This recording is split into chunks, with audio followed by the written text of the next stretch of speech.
ভৌগোলিকভাবে বাংলাদেশ আসিয়ানের প্রতিবেশী।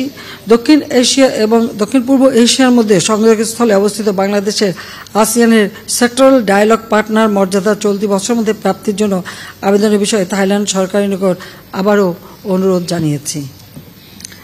দ্বিপাক্ষিক বৈঠক শেষে দুই দেশের সহযোগিতার ক্ষেত্রে আরও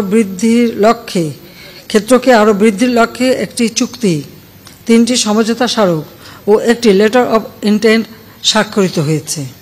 সেগুলো হলো: ক, অফিসিয়াল পাসপোর্টধারীদের জন্য ভিসা অব্যাহতি সংক্রান্ত চুক্তি। খ, জ্বালানি সহযোগিতা বিষয়ক সমঝোতা স্মারক। গ, পর্যটন সহযোগিতা সংক্রান্ত সমঝোতা স্মারক। ঘ, শুল্ক সংক্রান্ত পারস্পরিক সহযোগিতা বিষয়ক সমঝোতা স্মারক। এবং মুক্ত বাণিজ্য চুক্তির আলোচনা শুরু করার জন্য একটি লেটার অব ইন্টেন্ট। চুক্তি ও সমঝোতা সমূহ স্বাক্ষর শেষে আমি ও থাইল্যান্ডের প্রধানমন্ত্রী শ্রেথা থাবিসিন সংবাদ সম্মেলনে বক্তব্য রাখি। সংবাদ সম্মেলন শেষে আমার সৌজন্যে থাইল্যান্ডের প্রধানমন্ত্রী কর্তৃক আয়োজিত রাষ্ট্রীয় মধ্যাহ্নভোজে যোগদান করি। আমার ছোট বোন শেখ রেহানাও এতে অংশ নেয়। থাইল্যান্ডে আমার সরকারি সফরটি দ্বিপাক্ষিক সম্পর্কের ক্ষেত্রে একটি মাইল ফলক হয়ে থাকবে। এটি আমাদের দুই দেশের মধ্যে ফলপ্রসূ অংশীদারিত্বের একটি নতুন যুগের সূচনা করেছে। আসিয়ানের গুরুত্বপূর্ণ সদস্য রাষ্ট্র থাইল্যান্ডে বাংলাদেশের সরকার প্রধানের সরকারি সফর অত্যন্ত তাৎপর্যপূর্ণ ছিল। আমি এবারে সরকার গঠন করার পর এটাই কিন্তু আমার একটা সরকারি সফর অন্য দেশে, এটাই প্রথম সফর হলো।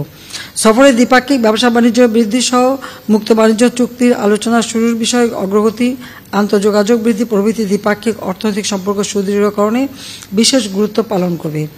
2024 সালের মধ্যে বাংলাদেশের আসিয়ানের সেক্টরাল ডায়ালগ পার্টনারের প্রার্থিতা লাভের জন্য এই সফর উল্লেখযোগ্য ভূমিকা রাখবে বলে আশা করা যায়। রোহিঙ্গা প্রত্যাবাসনে থাইল্যান্ডের মাননীয় প্রধানমন্ত্রীর সঙ্গে অনুষ্ঠিত আলোচনা থাইল্যান্ডকে দ্বিপাক্ষিকভাবে ও আঞ্চলিক জোট আসিয়ানের রোহিঙ্গাদের দ্রুত প্রত্যাবাসনে জোরালো অবস্থান নেয় সহায়তা করবে মর্মে আমি আশাবাদী। সামগ্রিকভাবে বাংলাদেশের অর্থনৈতিক স্বার্থ সুরক্ষা এবং আঞ্চলিক সম্পৃক্ততা বৃদ্ধির জন্য বাংলাদেশের বিশেষ প্রয়াস হিসেবে এই সফরটি সফল ও ফলপ্রসূ হয়েছে বলে আমি মনে করি। সবাইকে আন্তরিক ধন্যবাদ জানাচ্ছি। খোদা হাফেজ। জয় বাংলা, জয় বঙ্গবন্ধু, বাংলাদেশ চিরজীবী হোক।